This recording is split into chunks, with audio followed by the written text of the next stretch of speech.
Thank you. Thanks, Naina Madam, for your brief introduction about me. I am going to share my little bit of work, what I have done, as well as introduction to EEG and acquisition and regarding the pre-processing techniques. Let me give some time to share my screen. Okay, continue.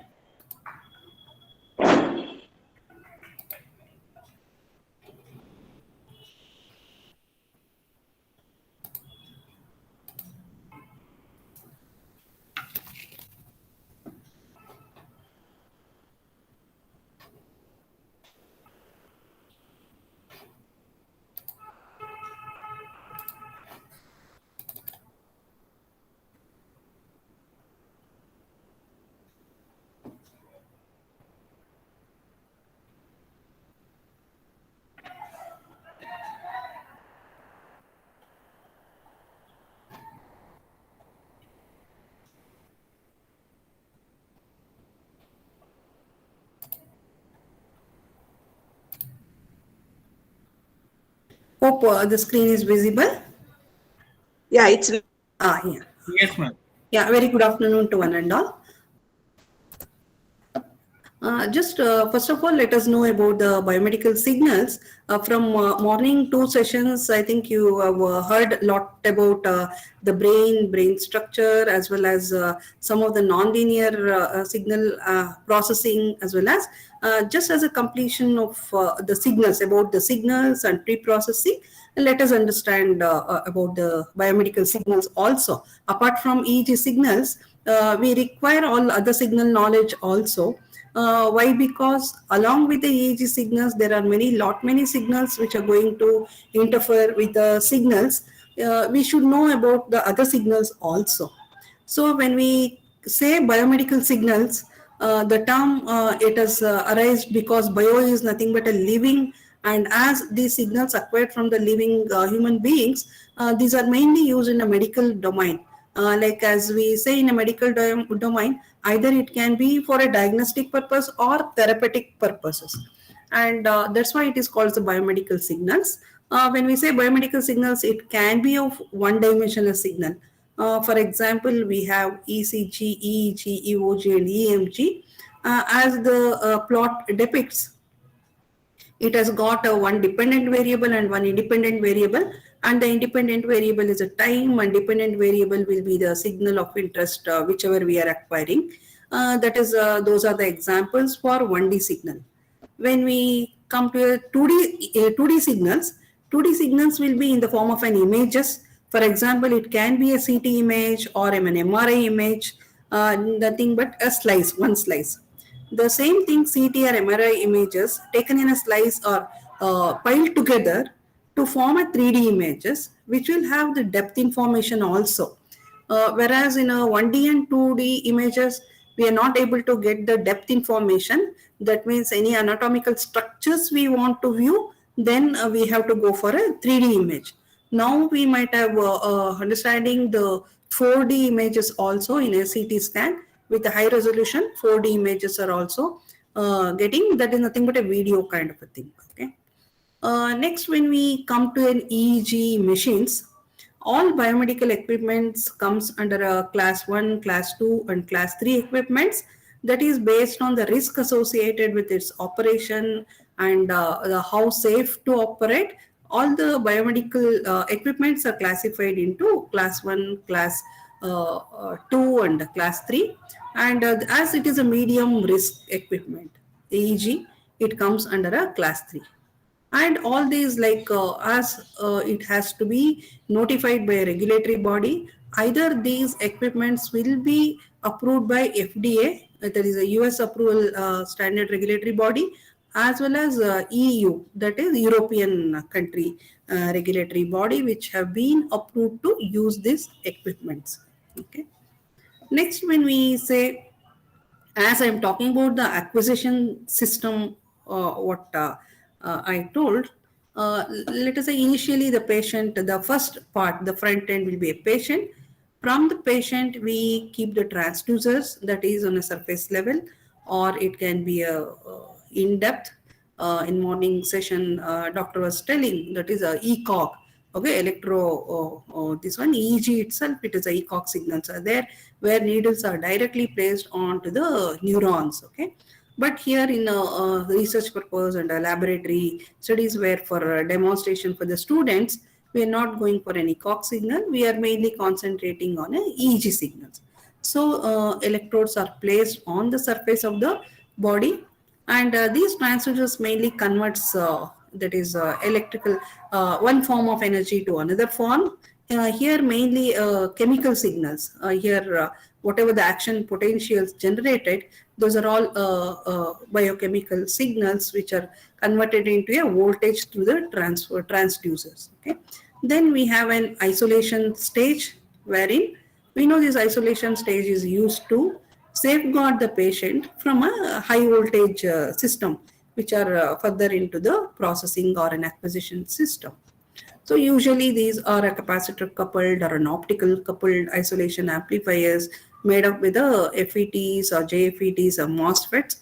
Because of their high input impedance, these isolation amplifiers safeguard the patient from a high voltage side. Next comes the amplifiers and filters. Morning, as we discussed, many of the slides were discussed about the amplitudes and the frequency range. Mainly in many of the biomedical systems, they use a instrumentation amplifier. All of us might have studied about the RC amplifiers or op-amp amplifiers, okay, but those kind of things are not preferable in a biomedical instrumentation acquisition system because of their limitation in the gain part. Okay, like RC amplifier and op-amp in a single stage, they can be used to get a maximum of 100 gain. Okay, but here as biomedical signals are of microvolts range or a millivolts range, definitely we need an amplification in a order of 10 to the power of 6. This can be obtained only in the instrumentation amplifiers. So that even the one instrumentation amplifier is not possible to get such a high gain, they will be used in a cascade to get a amplification gain in the order of 10 to the power of 6. Mainly that is why instrumentation amplifiers are used here. Nowadays we have a instrumentation amplifier chips are coming, wherein almost all the biomedical amplifiers, these instrumentation ICs are used. Next we talked about the filters. Filters are mainly very much necessary in all the biomedical signal acquisition system. Why these filters plays a very important role is, the first thing, whenever we want to remove the noise, notch filter comes into picture. And whenever we want to remove some artifacts, again the filters, appropriate use of a filters and our choice and selection of a order of a filters, everything matters to get a clean output.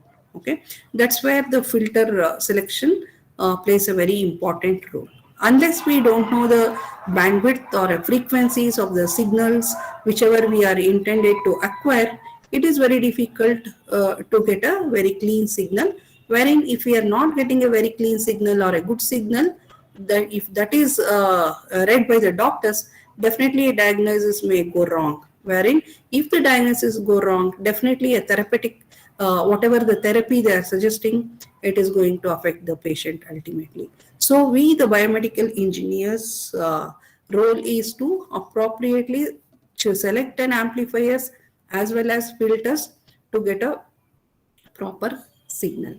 Then comes the A to D conversion. Here in a analog to digital conversion is a must, because whatever the processing we are doing on a biomedical signals, that is entirely using a digital form. So we require A to D conversion. Here, when we say electrophysiological signals, if we come to mainly an EEG signal, now we have lot of EEG systems are there. It may go it may start from 8-bit to 24-bit EEG systems are available now. Here where the cost of a EEG machine comes. Here in colleges and all, what we have, that is only for the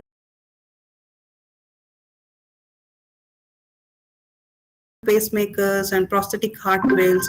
All those comes under a class 3 where they have a very high risk. Okay, and we should know that whatever the biomedical equipments we are using, that should be notified by the or approved by the regulatory bodies. The mainly regulatory bodies are from USA FDA and EU from the Europe country. Very most of the equipments what we are using, they are from either FDA approved or EU approved. Okay, we have many EG machines with both FDA as well as EU approved. Okay, and that says that a person, a trained person, need to be operate those machines. Any layman cannot use the machines right away. Whereas class 1, anybody can use. Okay, that's where the biomedical systems or an acquisition systems comes under a class 2 category of medical device classification. Okay. And let us know once we say we need to acquire a signal. This is a circuit wherein all the biomedical acquisition systems looks like. Okay. Initially, we know the front end parts of patient, where we place a transducers or electrodes onto the surface of the patient, and we know this the transducers in biomedical acquisition system converts an ionic current to a voltage. Okay. Here in ionic current, in the sense, it is nothing but action potential. Okay, transducers which converts a current to ionic current to voltage. Then we have an isolation amplifier. This plays a very important role because we need to safeguard the patient from the high end voltage, that is processing circuits. Okay. Here in isolation, in the sense, we have an optocouplers or MOSFET based thing which have a very high input impedance, so that it doesn't allow a leakage current or a short circuit current from the circuit to the patient. Okay. Next comes amplifiers and filters. Amplifiers, again, which plays a very important role in all the biomedical acquisition system. As we already have studied or come across amplifier synthesis, we have taught to our students like RC coupled amplifiers and op amps, but those cannot be used for a biomedical applications because of their limitations in the amplification. Here, the maximum amplification we get from the RC coupled amplifier is up to 40, and op amps, one single stage op amp is very less. Okay.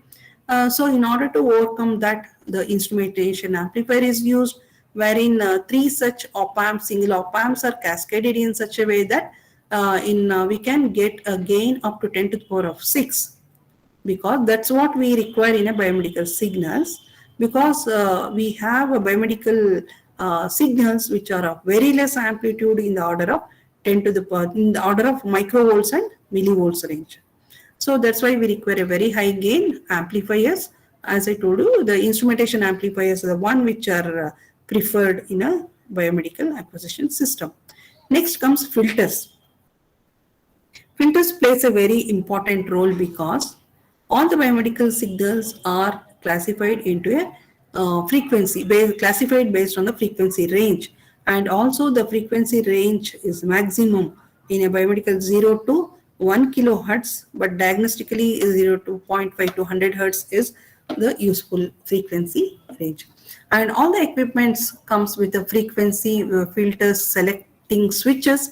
So as a biomedical engineers, we should know appropriately what kind of a switch or what position we need to place the filters in order to get a required or an intended signal. Next, we have A to D conversion. This is also very, very important block in the signal acquisition system. Okay, there we have an 8-bit to 24-bit systems available.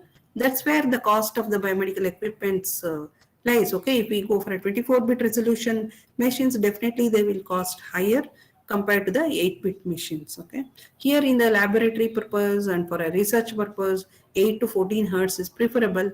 But if we go for a 24-bit resolution machines, definitely its cost go beyond 25 lakhs. Okay, and whereas 8-bit EEG machines are available 2 lakhs to 6 lakhs, those wherein all our colleges and research purpose we use.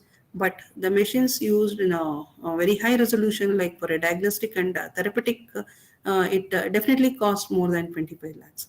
That's where the precise, because of the usage of the precise equipments, the cost goes high. Okay. Next, we have a signal processing stage, wherein again filtering to remove the artifacts. Will in detail we will see what are the artifacts are intended or embedded into the desired signal.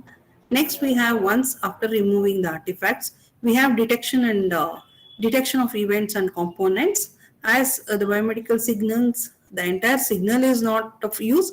On mainly a small part of the portion of the signals are used.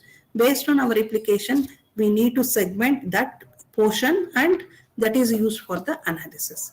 Okay. Next comes analysis of events, of waves, feature extraction. When we say analysis, it can be a time domain analysis or a frequency domain analysis. Okay.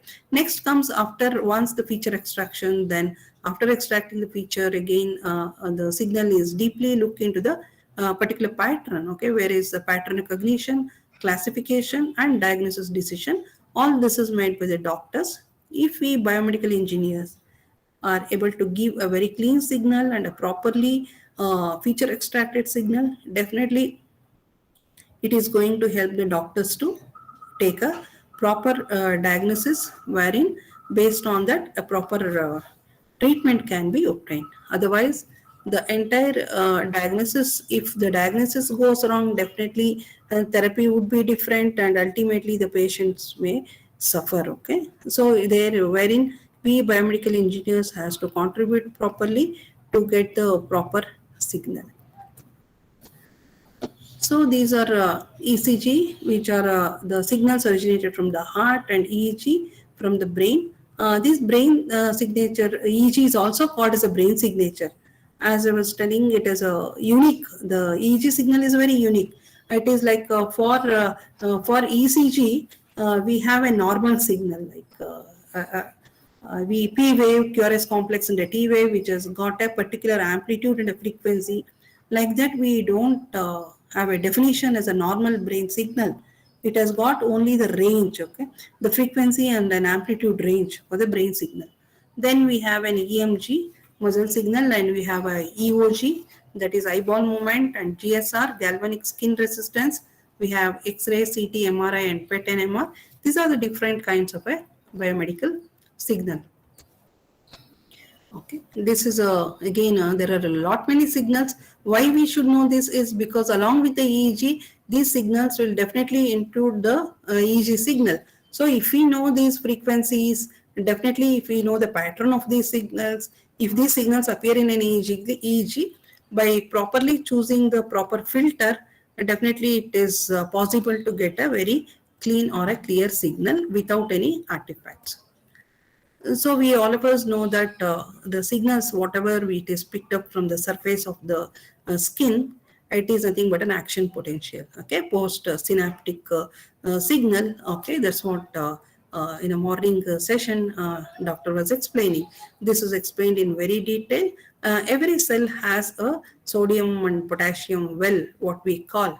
Okay, and every cell has an extracellular fluid which is abundant with the sodium ions with a positive charge, and inside the fluid it is called as the intracellular fluid, which is abundant with the potassium. Okay, and at a resting potential, we say when the cell is at three regions, it is at a resting potential or depolarized and depolarized. These are the three states of a cell. When the cell gets stimulus, okay, then it is go to the what is called as a depolarization.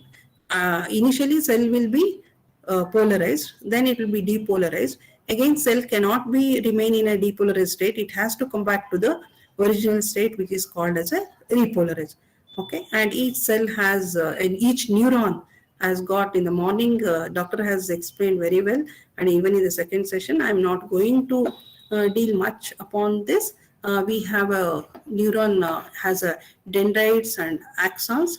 Axons, we can see that as a cable. We see in electrical wire how we see a copper wire is insulated with this one insulated, like in a neuron, a myelin sheath performs an insulation.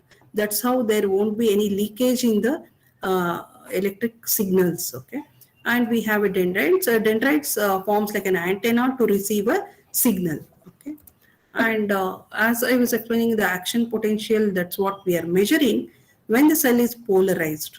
Okay, that is at the resting potential, we get this minus 60 to 100 millivolts. How we got is from the Nernst equation. We substitute the potassium and sodium ionic number. That's how we get minus 60 to 100 millivolts.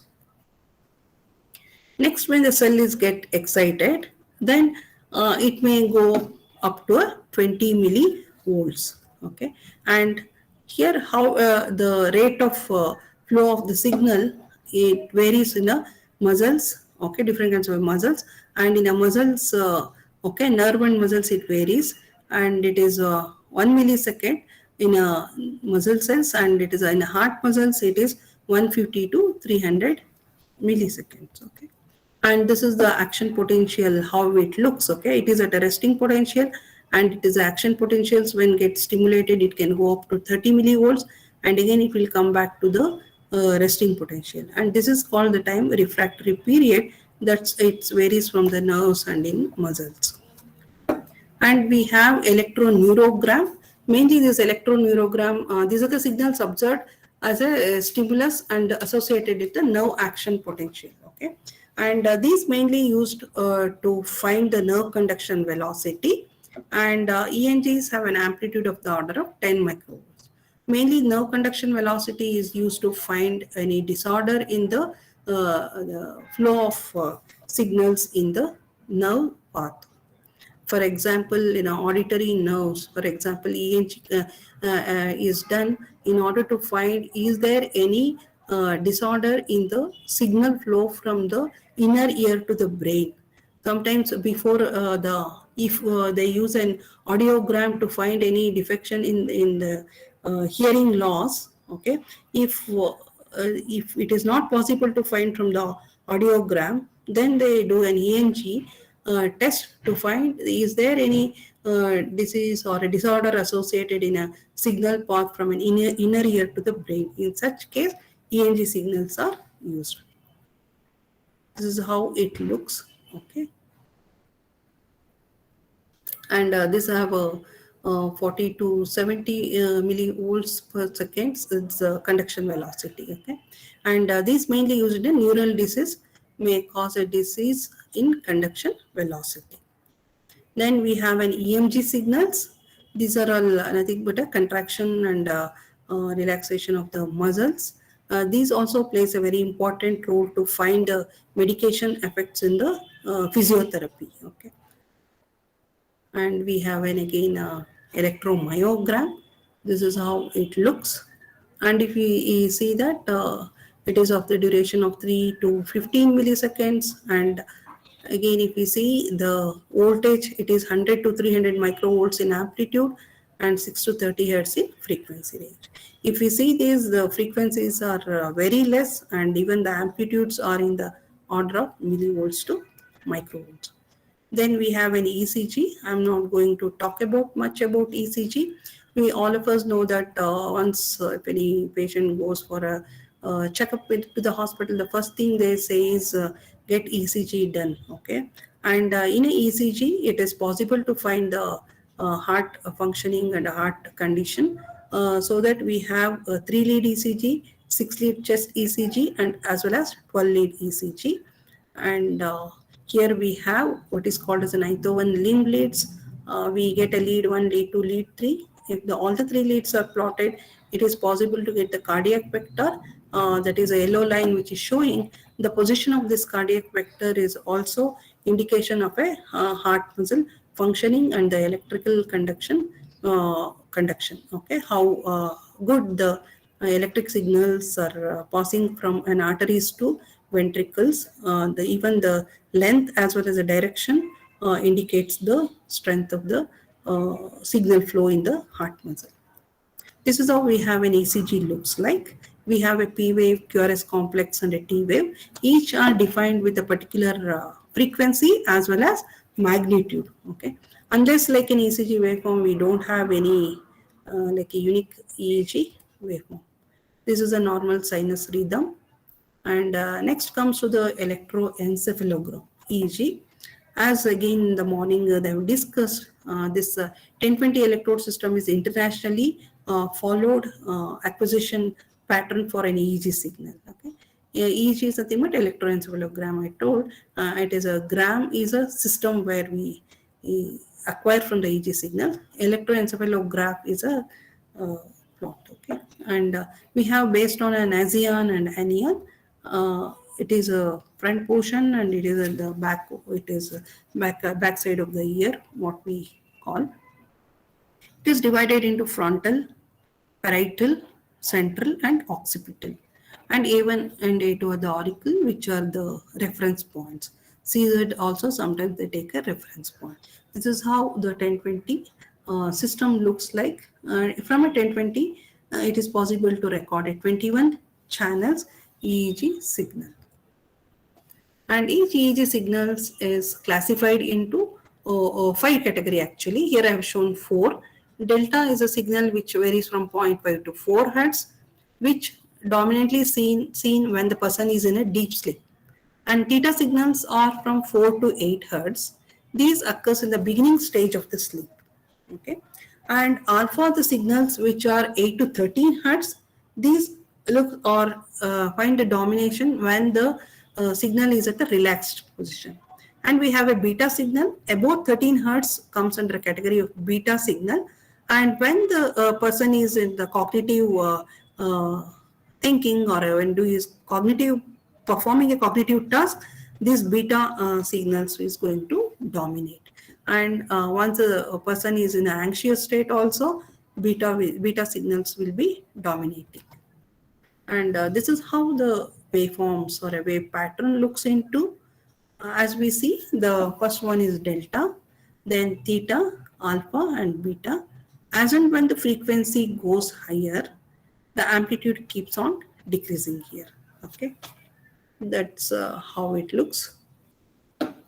Next, we have electrogastrogram.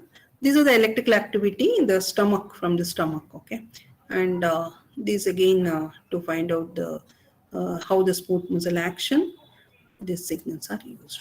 And this carotid pulse is also kind of a signal where this is a pressure signal recorded over the carotid artery.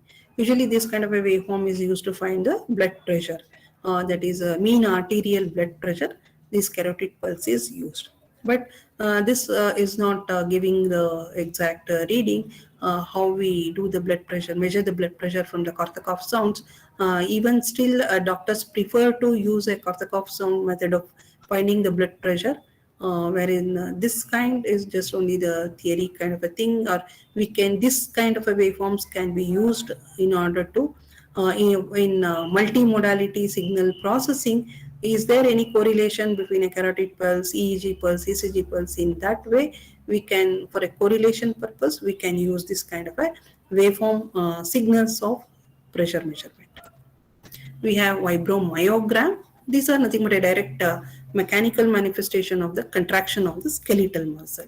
Again, these are used mainly in a prosthetic device design. Okay, we have a vibroorthogram. These are the vibration signal recorded from the joints. Okay, during the movements of the joint. And again, prosthetic design and to find out the medication effects, these kind of signals are used. Next, we will see what are the artifact sources. We have two types of artifact sources. One is a patient related and the other one is a technical.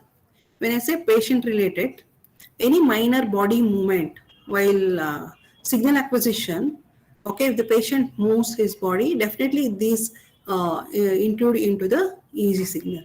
And we have an EMG signal, that is electromyogram. If the patient moves his hand or a leg, that is also going to reflect in a EEG signal. Then we have ECG and even the pulse, pacemaker, those will also affect or introduce some artifacts into the signal.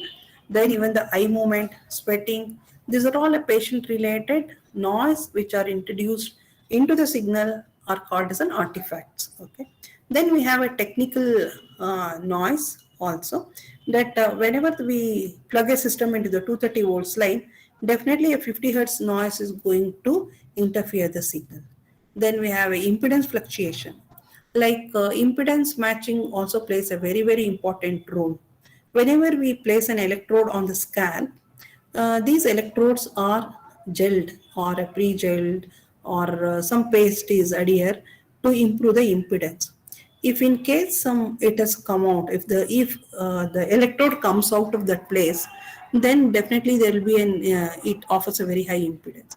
There are machines in nowadays, machines will indicate whether the electrodes are properly sticked onto the place or not, through a green and a red light. Definitely it's going to alert the assistant who are acquiring the signal, to alert that electrode lead has come out, like that kind of a alarms it will give. Okay, then even the small cable movement will also cause a artifact signals. Okay, then broken wire contacts, then too much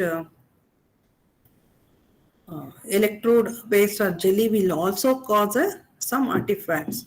It should not, too much jelly also should be placed, or it should not be dried also. Then even the low battery of a system will also sometimes interfere the signals. Okay. This is what about the artifacts. Next, there are some difficulties of biomedical signal processing. First of all, the acquisition itself is very difficult because accessibility of the variables to measurement. Like for example, if we want to study as each neuron activity, it is very, very difficult to place a needle onto a single neuron. Okay, so accessibility is one thing which should be considered, and variability of the signal source. As each signal, if we take second to second, it varies, minute to minute, it varies, and that's how, because of the variability, is one of the difficulties. That means if we are doing a 3 trials, we should place properly at the appropriate position. Okay, and next, interrelationship and interactions among the physical system. Like if we are trying to record an EEG signal, definitely some breathing, if we breathe forcefully, okay, then ECG, then respiratory signal, every signals will be predominantly reflects in the EEG signal. Okay, that's what the interrelationship and interaction among the physiological system. Then we have effect of instrumentation or procedure on the system. Okay, the appropriate procedure has to be followed, otherwise it will cause artifacts in the signal. Then we have physiological artifacts and interferences. As I told you, the other body signals will interfere with the signal. Then we have energy limitations, then patient safety. All these need to be considered, and these also forms limitations as well as difficulties in the signal acquisition. This everything what we discussed about just a overlay of a acquisition system in a broader way. Once after acquiring a signal has to be processed. Okay, before processing, a pre-processing is required. The first step is what we call it as a signal processing. Pre-processing is signal conditioning. In the signal conditioning, mainly we are doing artifacts removing and amplification. Okay, that is what the pre-processing. Okay, there are many artifacts removing algorithms are there, or in a system itself there is we have a drop down menu to remove the artifacts, to noise elimination and appropriate. Like for example, we take a system to remove the artifacts, we have a 60 hertz notch filter, and we have, other than that, we have a high pass filter, low pass filter. In that again we have a Butterworth filter, Chebyshev filters, all those elliptic filters. There are certain options are available in almost every latest EEG machines to appropriately choose the filtering. Okay, next we have a time. Okay, after signal conditioning we have to go for an analysis.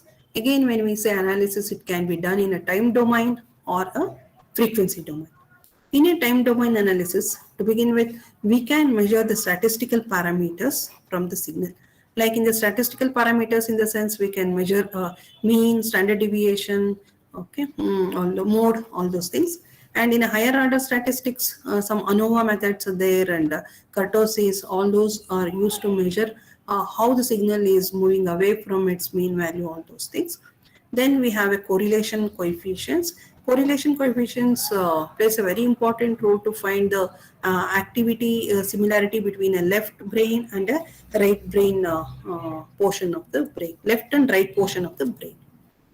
Okay. Now comes to the frequency domain analysis. When in the frequency domain analysis, we go for a discrete Fourier transform, spectral estimation, then power spectral density, and short time discrete Fourier transform, wavelet transform. These are the few mainly used systems or algorithms or a time domain analysis, frequency domain analysis steps used. Okay.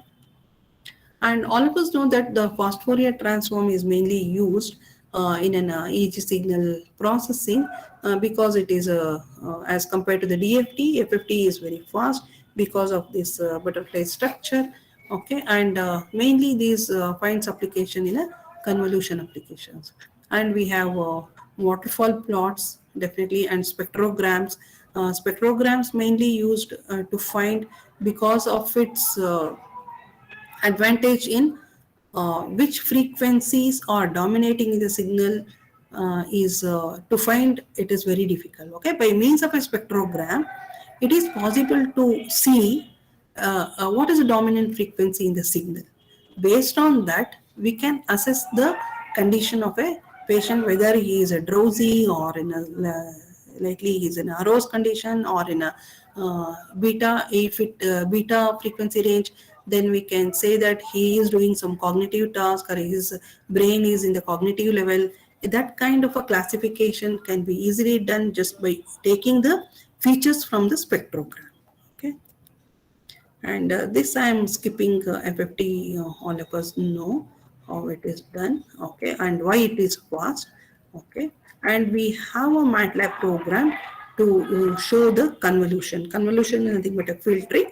Okay, by using the appropriate filtering from an FFT, it is possible to get some information regarding the frequency content of a signal. This is what the water plot. The depth information can be done, and at here just by seeing the waterfall, we can see how the different frequencies can be varied at what level. Okay. Okay, and here this is how the spectrogram, the frequency variations can be seen. Okay. Spectrogram of a continuous images. Again, here everything we can see how the frequency variation at different time. Okay, as we are seeing it, time versus frequency at different instant of a time. As I told you, EEG second to second it varies. We should observe what is the dominating frequency. So definitely this spectrogram helps to take a decision. Okay. Then again we have a narrow band versus wide band spectrograms. Okay. You see here if it is the signal variations are higher strength, we can see here how it is darker regions. Okay. And the lighter patch, okay, if it is at the white pixels region, says that there is no signal. But as the intensity increases, we can see the pixel intensity also gets increases. Okay. Again, in a speech processing also. Why? Because speech and EEG signals are also nowadays using together speech as well as EEG signals to find the emotion of a person. This where plays a very important role in the emotion detection. Again, here is a MATLAB program there to find the color bar of a signal spectrogram. Okay. Even in the color bar from blue to red with a low frequency to higher frequency, the magnitude, okay, the magnitude as well as the frequency. The blue color indicates the lower magnitude, it is in a decibels, and the red indicates at a higher decibels. Okay, that is the magnitude level. Now comes the EEG signal processing.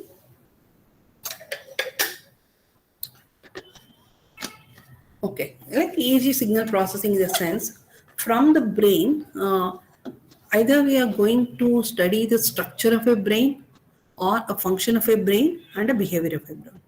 which one we need, it is based on our application. Okay, if we are going to see the structures, if we want to know the structure of a brain, we have to go for a CT, MRI, or diffusion tension images. Okay, and if we want to know the function of a brain, we have to go for an EEG, ECOG, MEG, fMRI, PET, and SPECT. If we are studying the behaviors of a brain, we have to go for some cognition test. Some assessment has to be done based on either the EEG signals and the questionnaires, okay, and retraining. That means from the feedback mechanism, it is possible to train the patient, okay. Here, each one has its own advantages and disadvantages, and also based on an application, we need to go for a proper selection of this, whether we are want to study the structure or a function or a behavior, a particular method has to be followed. And here, each one has its own advantages and disadvantages. Mainly, we prefer EEG because of its good temporal resolution. Okay, and we are not going for MRI at a sudden to study the functioning of the brain. Only if it is a tumors or there kind of an epilepsy, if a severe epilepsy condition or a tumors are there, then only we go for an MRI. But MRI has a very high spatial resolution. Okay, whereas spatial resolution is very poor in EEG, but temporal resolution is good. But MRI has a very good spatial resolution, but a very less time resolution. I'm not going to discuss or compare any of this because our focus is mainly on EEG. Just I wanted to tell you that it has got a very good temporal resolution but pure spatial resolution. Why poor spatial resolution is because of the source localization limitation and all. We cannot say, even though the signals what we are measuring from, for example, F7 position, it is not only because of the F7 position, it has got acquired from the surrounding electrode position also. Signal may we have the strength from the surrounding position also. That's why this EEG has a poor spatial resolution. Unless we are measuring at a one neuron activity, it is which is very difficult, and it is a invasive, not possible in a regular studies, even though we are going for a regular 1020 electrode system. Okay. And every human brain, for the study purpose, it has we are using a four lobes. Okay, that is a parietal lobe, and we have a frontal lobe, parietal lobe, and we have an occipital lobe and temporal lobe. These are the mainly four lobes we are placing the electrodes. Okay, and this is how the placement of an electrode looks. FP1, FPZ, and FP2. These are the prefrontal, and if it is an odd number, it is a right portion of the brain, and if it is an even, it is a left portion of the brain, and it is a central line. And CZ, sometimes all the signals are measured with reference to the CZ or A1 and A2 auricles. Okay, and again in the machines there is a setting to acquire whether it is acquired with a central, that is a CZ, the common point, or from A1 and A2. Okay, we need to properly select it. There will be again definitely there is a slight variation in the with the reference point which we are using. Usually, so CZ is one which is used normally as a reference point. This is how the placement looks from the side way. The temporal just comes above the ear, and occipital behind, and the frontal from the front side of the ear. Okay, and this is how the placement looks. 10-20 percentage as well as discussing, and this is the distance. The whole distance is divided into 10 and 20% of the total distance, and appropriately the placements of the electrodes are chosen. And we have, when we say electrodes and EEG acquisition, we have two lead EEG machine, 8 lead EEG machines, and 16 lead, 32 leads, and 64, 128, like that we have so many electrodes can be placed. Accordingly, distance is divided and the electrodes are placed on it. And initially, the clinicians used to measure it and put the proper marking and then place the gel and gel or paste, and they paste the put the electrodes. It used to take nearly 20 to 30 minutes. But nowadays, we have a sophisticated elastable caps are available, but these are too expensive. Okay, so EG caps are available with a small, medium, and large, and this how it looks. The caps. Okay, this is the first one, which is 18 electrode cap, and you can see that 128 electrode cap, how neatly the electrodes positions are there. And as it is elastable, care has to be taken. The Nazian and anion, if we place it properly, then all the electrodes will suit accordingly. The head size, it will, like as it is an elasticity, it will fit into the particular scalp. Okay, that's how we have, as I told you, it is a small, medium, and big electrode caps are available. Based on the age of the patient, we need to select. Now we do have some EEG acquisition system in our department, wherein almost all the medical engineering colleges, those who have a medical electronics, they have like Biopack, okay, one which is called, it comes under a 8 channel and 32 channel EEG acquisition machine, and the software used is a Acknowledge software, and it's a very good with a high resolution for a study purpose for a human and animal studies. These Biopack equipments are mainly used. Okay, and now apart from Biopack, we have InnoBio and yeah, and wireless EEG acquisition systems. And next we have from AD Instruments, we have a Power Lab. It's also very good machine wherein EEG signals can be acquired, and with the high resolution signals are available. And also we have a neurofeedback system. It is called the Nexus 10. As it is a neurofeedback system, it's going to give some stimulus kind of a thing, and visual stimulus. Okay, and it will going to ask to do some performance, and it measures the performance of an EEG.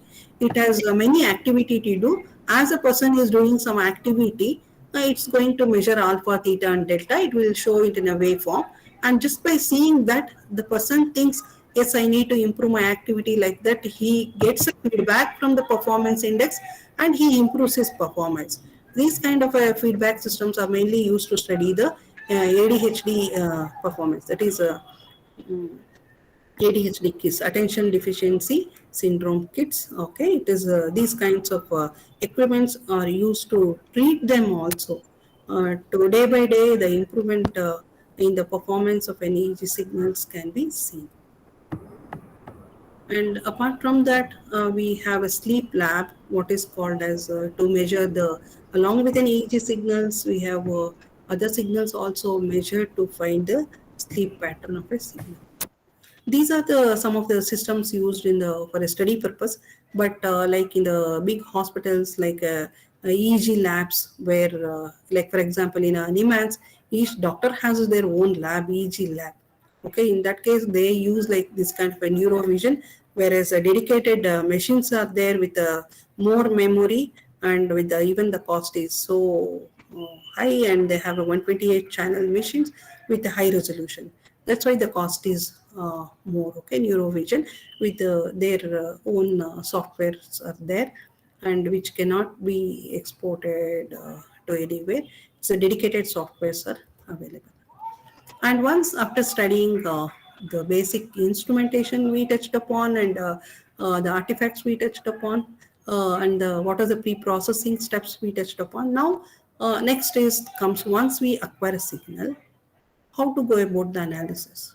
Okay, when we go for an analysis, we mainly concentrate on what is the right brain does and what is the left brain does. Mainly the right brain activity, when we say right brain, is mainly for, like for example, when the person like more creative, then his right brain works more, and we get a more dominant signal in the right side, right part of the brain. Like when the person is creative, imagination, then holistic thinking, intuition, arts, and non-verbal feelings, visualization, tune of songs, then daydreaming, all such kind of actions will preferably dominate in the right side of the brain. Next comes the left brain. What does the left brain does? Like when the person is doing some cognitive task like logic thinking, analysis, sequencing, linear, mathematics, language, facts, thinking words of songs, and computation. All these, if the person is performing all the left side tasks, whatever they mentioned, these are dominating the left side part of the brain. This we can compare. Okay, this is a hypothesis what we done. If you can take a project like this with the based on this hypothesis, definitely you can find out the correlation between the right part of the side of the brain and left part of the side brain, and we can find how the difference exists. Definitely this is going to help to find some from the analysis for a particular task. Definitely we can find the difference between a left and a right brain. Okay. Next comes, as we have discussed, is the 1020 electrode system we have discussed, and even the 64 electrodes and 128 electrodes. Each, like for example, frontal region is like rational activities, and FZ for intentional and motivational centers. F8 close to source of emotional impulses. Like each position is going to be defined for a particular actions. Like locations near P3, P4, and PZ contribute to the activity of perception and differentiation, and T3, T4 emotional processes are located, and T5, T6 certain memory functions stand, like any cognitive and memory function test has to be done. Then we mainly concentrate, we need not concentrate on many of the electrodes. Just if we take the signals at T5 and T6 for analysis, that's enough. Then primary visual areas can be found below the points of occipital 1 and 2. Okay, like this for the visual task, emotional task, motor, sensory, cognitive task, each particular portion of the brain is defined. So next comes EG waves. Okay, this as already discussed, alpha waves, this is how it looks, and 8 to 13 hertz, and beta waves 14 to 30 hertz with the amplitude of 2 to 20 microvolts. Then theta waves, delta waves, and then gamma waves, which are from above 30 to 44 hertz. And this is how the artifacts looks. Okay, see, if it is a mains interference means continuously it will be there along the signal, then it is to be treated as a main signal. Then eye blink, if we see the different channels, like eye blink, as eye is very close to the prefrontal areas, eye blink will be reflected in the prefrontal FP1, FP2, FP3, FP4, whereas C3 parietal and temporal, it is not reflecting. Okay, then eye movement, the eye movement and the muscles. Okay, it goes to the eye movement, to the eye blink, eye movement with all the muscles are involved. It will spread to some extent to the central position. Okay, that's how the frontal and central position.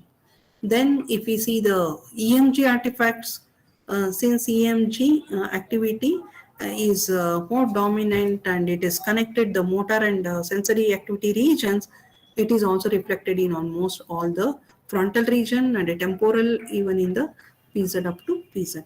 This is a muscle artifacts. Okay. So this is about the artifacts. Now comes the electrodes. Okay, there are different kinds of electrodes comes into. We have a disposable electrodes. In the disposable electrodes, some are gel-less and pre-gel types are available. And again, the disposable one use. Then again, we have a reusable disc or a reusable disc electrodes. In the reusable, we have a gold, silver, stainless steel, and a tin, and we have a headbands and electrode caps, then saline based electrodes, needle electrodes. Okay, and this is how the electrodes looks into. And gold and tin plated electrodes are very expensive.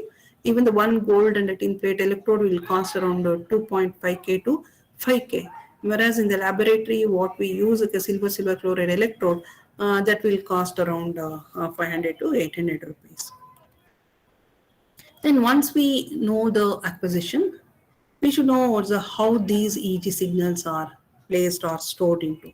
There are different EEG formats are there, because each machine is dedicated and they have their own software proprietary. They'll store in a different formats. We have mainly EEG .raw format and .edf, European data format, and .dat format, .eg format. And before processing, whichever the platform we are using, we should check for which format the software supports. If we have a EG file which does not support from the platform where we are working, definitely we need to use a conversion methods from one format to another form, and then we need to export into the system wherever we are working. So in order to know the conversion and what way the EG data is stored, first we should see the manual thing or EG data in which format it is stored. We have different softwares are available and machines are available. These are few examples. Okay. Next comes the applications of EEG. Mainly EEGs are used in research and health and medical and nowadays human-computer interaction, wherein for many of the BC applications for paraplegic patients, these EEG signal analysis are used or EEG signals are used. Now, just I will share 2-3 works of mine, which was done during my PhD and during with the projects. Okay. One thing what we did is I'll say one which I have done the initially with the students, effect of music on an EEG, effect of meditation on EEG, and also we have done an EEG analysis and between a slow learners like slow learners and a fast learners and also ADHD children. Okay, just what we have done is first one I'll explain quantitative analysis of brain electrical activity on meditation. This is how the EEG signal looks into. This is acquired from the AD instrument 16 channel equipment, and different colors are like alpha, beta, delta, theta waveforms are shown. And what we did is from statistical methods and correlation methods and spectral analysis, many methods we used and quantitative analysis is done.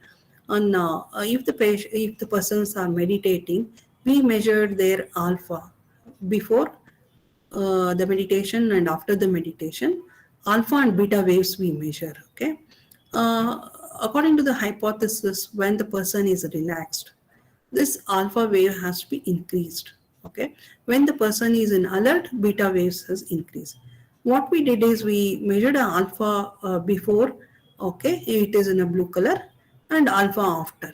Okay, we see that definitely during alpha after the meditation, it shows some increase in the amplitude. Okay, this amplitude, what we did is we measured the energy of a signal, like we took an FFT and we extracted an amplitude. We know that amplitude and a phase from what we get, the amplitude square we get, that is a energy. Okay, we measure the energy of the signal. This is how it shows after a meditation. This is how the alpha wave has definitely has increased its level in all the 10 subjects. And beta, okay, if we see beta initially, the blue one which is more, after the meditation its amplitude is definitely decreased. Okay, this shows there is an effect of meditation on EEG signal. Okay. And we have used an EEG lab, which is an open source software, the SWAT Center for Computational Neuroscience, SCCN. Anybody can download, which is runs on a MATLAB, and there it finds many applications like blind source separation, source localization, 3D brain mapping, spectral plots, and independent component analysis can be done on an EEG lab. Okay, it supports 32 channel EEG signal. So if we have a 16 channel by means of an interpolation, we need to convert that into a 32 channel and export it to the EEG lab. And again, we have plotted a topo plot. These are called as a topo plot, which is possible in to plot in a EEG lab. And this shows the dominant frequency like 9.4, 14, and 21 hertz. That is it shows the frequency distribution over the entire region of the scalp. Okay, and if we see here in the during at a certain instant, the frontal portion with high energy, okay, red indicates a high energy, blue indicates a low energy, and alpha is more at this frontal portion, and during the temporal it has reduced its amplitude, and again over the occipital region it is increased in the energy. That's what it shows, the topo plot showed. Okay. And from the 32 channel again, we could find which are the regions which are highlighted during the meditation. Okay, if we see that from these are the second channel and 23 channel and 19 channel and 27 channel, 31 channel, at these channels, the energy distribution is high during a meditation. Like this, for each of the person during the meditation and after the meditation, we can find how the energy distribution on the scalp. Okay. And this is done on a Sudarshana Kriya Yoga. We could done this project for them. Like for example, more than 8 years practitioners, how the energy distribution, and less than 8 years participants, how the energy distribution, all this is done. And our takeaway is occipital activity is seen more in practitioners who have practiced for a long time than the newly enrolled practitioners. That means it has been controlled in a controlled way. It is definitely has a long-term effect of meditation on the practitioners, long-term practitioners. Okay. And also we could see that okay, that is right temporal area. This occurred in a 29 times during the Sudarshana Kriya. So how many times that variations has occurred in a particular position over the all the patients is an average taken for a subject. For example, for subject 1, how many times during the entire 1 hour Kriya, how many times his right temporal area is stimulated. In that way, we have found that during that right temporal area is many times it is highlighted. That is, it is got with the temporal this one. Okay, plot. And as I told you, for a 43 subjects we have done. Okay, after doing the analysis, we could just plot the table kind of a thing. If we see that all the orange color is seen for the entire for a 43 subjects, this is a overall variations. Okay. If we see that right frontal area, if we see this color bar, for almost all the patients, or the more width is seen in the right frontal area. As the hypothesis was tells that when the person is relaxed, his right brain activity will be more dominant. That's what we could see. Okay, this is for the 43 patients. And also after this one, the blue areas are also the central area and the right temporal. If we see that these blue areas are more compared to the any other color, right temporal area. Okay, this is one the takeaway from the study. And also we plot the trend plot. If we see the trend plot in the sense for the same person over the entire period, we plotted this. Here during this maybe this during the Bastrika and all, as a hand movement is there, we can see that there is a peak in the, because of the muscle activity, it shows a peak in the Bastrika and this one. And rest of the state, like if we see that there is a constant in the alpha domination in the alpha energy over the entire region. Like this light green shows a alpha wave energy. This has got a more energy compared to the delta and theta. This shows the person's relaxedness during the Sudarshana Kriya. Okay. And again, this is a front left and right frontal right, how the delta theta variations are there. We have plotted this. Okay. And again, this shows the frequency variations. Okay. This is alpha wave, how the variations in the different channels. Okay. This can be got from the EEG lab. And one more work which we have done is during the alpha music. You might download from the YouTube. There are many alpha music to get a proper. If some people have a sleep, they won't get a sleep.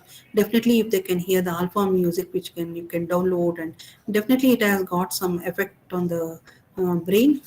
That means that one study we have done, that is amplitude of alpha during the we made the subject to hear for 6 minutes, then we measure alpha wave before the music and during the music and after the music. Then during the music we can see their increase in alpha music during the alpha music, and after the music how it declined, and before it is also very less, and at some point it goes to the peak, and before at the ending after this it is decreased. This is how it shows alpha wave. Okay, then at the same time beta waves, when there is a person is relaxed, definitely he is when he is closing the eyes and when he is relaxed, definitely his alpha waves will get dominate if the person is definitely relaxing. If even in closing his eyes and if the person is not calm enough, then definitely his beta wave shows domination. That shows the person is relaxed, at the same time he is alert also. That is possible in some long-term practitioners or meditation practitioners, that is achieved even though they're relaxed, at the same time they're alert. But here the maximum beta activity has declined during the music. Okay, this is another subject. Then we have studied one more sleep disorders, that is it's called as obstructive sleep apnea, OSA. Along with the EEG, that is nasal oral airflow is acquired, and thoracic movement is also acquired, abdominal movement, oxygen saturation level, and electrocardiogram. We have an equipment called sleep lab. Okay, in that along with, as I told you, EEG, all the different signals are acquired, and it will give some sleep number where whether the person has got a distracted sleep or with a good sleep. In order to find this, the machine is used here. Okay.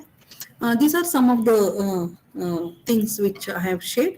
I have been associated with the working of this, the Art of Living and Veda Vijnana Mahavidyapita, and also Srushti Special Academy, where we could conduct a study on ADHD students and regular students, a 10th standard student. We could identify how this ADHD students' brainwaves varies from the normal kids for identifying some colors, and we have given some mathematical tasks. Definitely it showed a remarkable difference in the ADHD kids and the for same age ADHD kids and normal kids. Okay, that with the permission and with the ethical clearance we could do that for a 10 students. Okay, the overall the big picture is we have a database seed. From that, next step is artifacts removal, and it can be an FFT and a discrete wavelet transform and inverse discrete Fourier transform like frequency domain analysis. Then we need to go for a feature extraction, mainly power spectral density. And again, if the data is good, we can even contribute to the database seed. And this is a hemisphere and a lobe analysis what we did. This is overall the big picture what we are doing in a EEG signal analysis. And here are some textbooks for the beginners. Maybe many of you are, if you want to start work on this, definitely these books going to help you. Signal and Biomedical Image Processing by John L. Simlo. There they have MATLAB examples are there. Very good MATLAB examples are there. And to want a data to begin with, we have a biomedical signal analysis by Rangaraj Rangayan. If we download his textbook as well as the data sets are available where we can download the data set and MATLAB files are there, we can start doing the work on it. Okay. Then we have a biomedical signal processing by DC Reddy to know the fundamentals about the biomedical signals. It definitely is quite a very good book it is. Then we have a biomedical digital signal processing by C, where C program examples are there. This is by Tompkins. These are the good reference books. Now the data can be primary or secondary. If we acquire the signal from the subject itself, then it is called as a primary data. If we download from the net, it is called as a secondary data. One platform where you can download all the biomedical signals is a PhysioNet, wherein you can download the data sets. And one thing I need to say, many of definitely don't know about the Brain Museum, which is in Nimans, Bangalore. Definitely, every year we take our students to the Brain Museum, where they have animal brain and a human brains from of a diseased and a normal brain and a diseased brain, and even the students can feel by touching all the parts of the body, and this is how the students enjoyed with the live examples. They could see about the brain and they can understand more about the brain. If anyone, if you're interested, definitely any day you can walk into the brain museum. If we are going in a large number, we need to take the permission. Otherwise, any day we can walk into the brain museum to see the brains of animals and humans. Okay.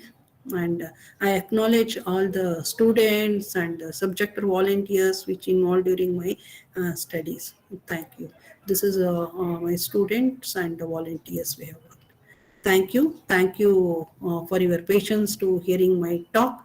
And if you have any doubts, always you can reach to me through my mobile and email ID for your any queries. Any help, you're always welcome. Okay, this is my end of the talk.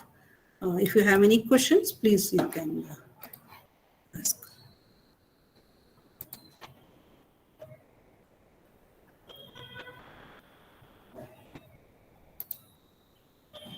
Participants, any queries?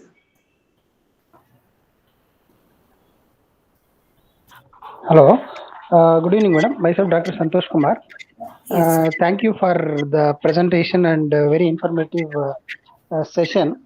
I request you to share your presentation by today itself, madam. Yes. Because after the end of this, FDP, it will be 1 week over.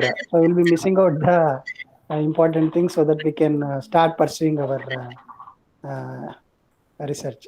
Sure, sir. Sure. I am going to share in the slides. Thank you, madam. Yes.